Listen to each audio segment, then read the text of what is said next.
Side खबरों के लिए सब्सक्राइब करें फ्लेम मीडिया और उसके बाद बेल आइकन को प्रेस करें ताकि सबसे पहले आपको मिले एक्सक्लूसिव खबरें।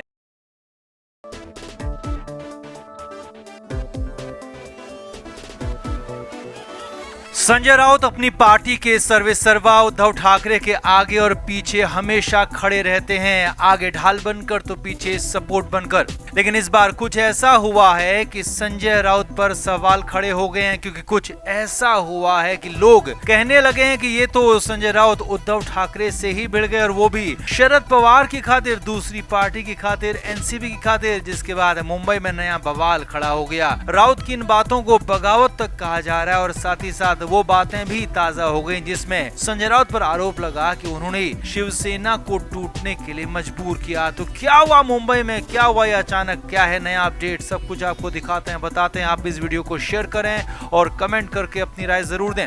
तो संजय राउत के नए बयान से खलबली मची है। राउत की नई बातों से बवाल मचा हुआ है, क्योंकि संजय राउत ने इस बार कहा ही कुछ ऐसा है, काम ही कुछ ऐसा किया है कि संजय राउत को उद्धव ठाकरे का विरोधी तक कहा जाने लगा है। जी हां, उद्धव ठाकरे के आगे पीछे खड़े रहने की बात कहने वाले संजय राउत अब उद्धव ठाकरे की बातों को ही काट रहे हैं, उनसे ही अलग रास्ते पर नजर आ रहे हैं। अब सिलसिलेवार तरीके से आप भी देखिए और समझिए। असल में महाराष्ट्र में शिव शक्ति और भीम शक्ति के बीच गठबंधन का ऐलान किया गया था, और ये ऐलान शिवसेना प्रमुख उद्धव ठाकरे और वंचित बहुजन अघाड़ी के प्रमुख प्रकाश अंबेडकर ने की थी। प्रकाश अंबेडकर और उद्धव ठाकरे ने आपस में बात की, आगे से साथ रहने, साथ मिलकर चुनाव लड़ने का ऐलान किया और तय किया कि अब दोनों ही पार्टियां साथ रहेंगी, साथ लड़ेंगी।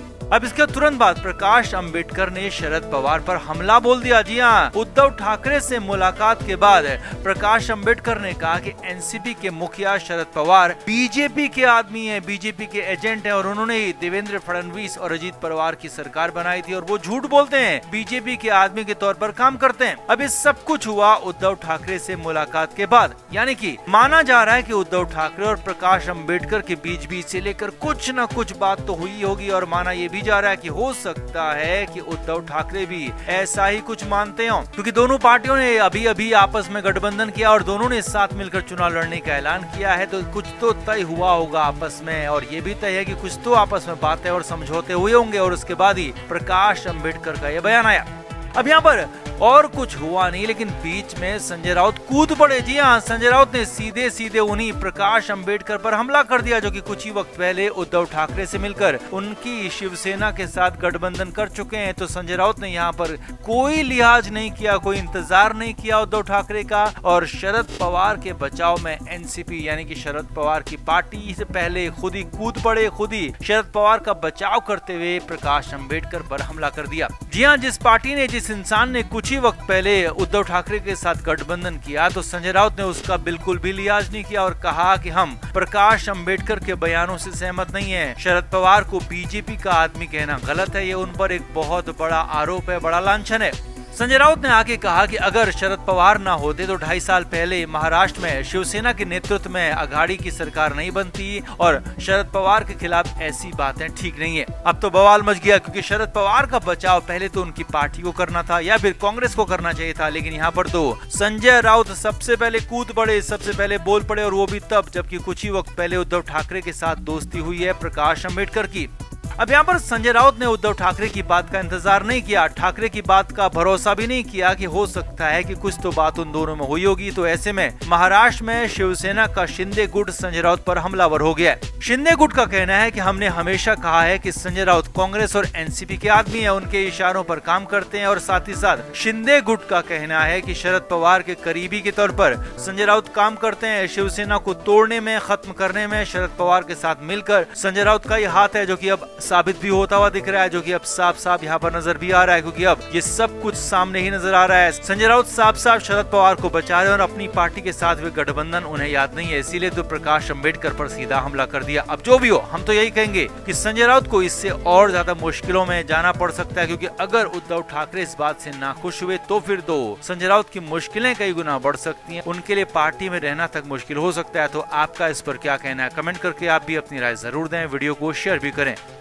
तो संजय राउत को जिस केस में जेल भेजा गया था वो केस अब ईडी पर ही भारी पड़ता हुआ दिख रहा है, क्योंकि मंगलवार को कोर्ट में हुई सुनवाई के दौरान जो कुछ भी हुआ उसमें यही सब कुछ दिखा, उसमें यही सब कुछ नजर आया। और हालात तो ये हो गए कि ईडी के पास जवाब नहीं था और पहली बार संजय राउत कोर्ट में मुस्कुराते हुए नजर आए। तो सिलसिलेवार तरीके से आपको बताते हैं, आप भी देखिए। मंगलवार यानी कि 24 जनवरी को पात्रा चौल घोटाले में स्पेशल पीएमएलए कोर्ट में सुनवाई हुई। सुनवाई के लिए संजय राउत और प्रवीण राउत सुबह सुबह ही कोर्ट पहुंच गए। अब वैसे तो इस सुनवाई में संजय राउत पर कोर्ट में चार्ज फ्रेम होने थे, यानी कि संजय राउत पर आरोप तय किए जाते कि उन्होंने क्या क्या किया और सबूतों के आधार पर आरोप तय होते और फिर केस में ट्रायल चलता। अब कोर्ट में जज आर.एन. रोकड़े ने सरकारी वकील कविता पाटिल से पूछ लिया कि इस केस के इन्वेस्टिगेशन ऑफिसर यानी कि आईओ कहाँ हैं। तो वकील ने हैरानी भरा जवाब दिया और कहा कि वो किसी रिसर्च के सिलसिले में गए हुए हैं और अगली सुनवाई में इन्वेस्टिगेशन ऑफिसर यानी कि आईओ जरूर पेश होंगे। अब इस पर कोर्ट ने तुरंत हैरानी जताई। जी हाँ, फिर कोर्ट ने तुरंत पूछ लिया कि संजय राउत और प्रवीण राउत के अलावा जो बाकी आरोपियों को समन भेजे गए थे तो उन समन की रिपोर्ट्स कहाँ है, वो समन उन आरोपियों को मिले भी या नहीं मिले, तो इस पर क्या अपडेट है। तो यहाँ पर भी सरकारी वकील ने हैरानी भरा जवाब दिया। जी हाँ, ईडी के वकील ने कहा कि वो समन की रिपोर्ट्स अभी यहाँ पर नहीं है, वो नहीं लाए हैं। अब तो यहाँ पर कोर्ट खासा गुस्सा हो गई, नाराज हो गई। जी हाँ, जज आर.एन. रोकड़े ने ईडी के वकील सरकारी वकील से साफ साफ कह दिया कि ये बर्दाश्त के लायक ही नहीं है। इन्वेस्टिगेशन ऑफिसर कोर्ट में मौजूद ही नहीं है और आपके पास समन की रिपोर्ट्स नहीं है, तो आप सुनवाई में कैसे आ गए, क्यों आ गए। जी हाँ, यहीं पर यही साफ साफ था कि कैसे बिना तैयारी के, बिना कागजात के और बिना पूरी तरह से तैयार हुए कोर्ट में आप पहुंच गए और यहाँ पर ईडी को खासी लताड़, खासी फटकार भी कोर्ट की तरफ से लगा दी गई। अब यहीं पर नया ट्विस्ट ये भी आ गया कि अब तक अंतरिम जमानत या कहें कि इंटरिम बेल पर बाहर संजय राउत और प्रवीण राउत को कोर्ट ने फुल बेल दे दी। जी हाँ, इन दोनों ही आरोपियों को यहाँ पर एक झटके में रेगुलर बेल भी मिल गई। अब जो कि अभी तक अंतरिम जमानत पर थे, लेकिन यहाँ पर उन्हें फुल बेल मिल गई। अब कहा तो ईडी को लग रहा था कि ये पूरा मामला उनके पक्ष में है और अब की बार संजय राउत की ऐसी की तैसी होगी, संजय राउत पर चार्ज फ्रेम हो जाएंगे, ट्रायल शुरू होगा। और यहाँ तो संजय राउत हंस रहे थे। जी हाँ, उल्टा पड़ गया यहाँ पर दांव और अचानक संजय राउत को फुल टाइम बेल मिल गई। राउत हंस रहे थे, खिलखिला रहे थे और ईडी को पड़ गई फटकार। इसके तुरंत बाद कोर्ट को भी स्थगित कर दिया गया। अगली सुनवाई की तारीख 27 फरवरी दी गई और साथ ही ये भी हिदायत ईडी को दी गई कि 27 फरवरी तक सब कुछ पूरा कर लें, वहाँ पर कोई छूट नहीं मिलेगी। यहाँ पर ईडी को लेकर कोर्ट का रुख बेहद ही सख्त नजर आया।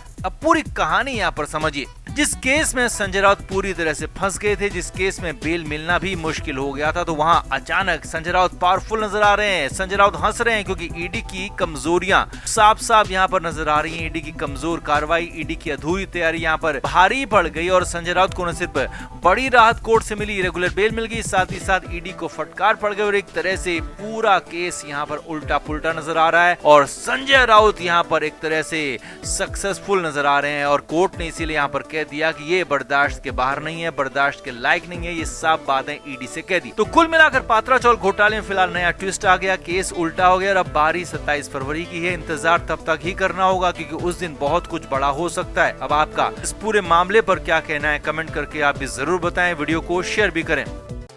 Flame media report.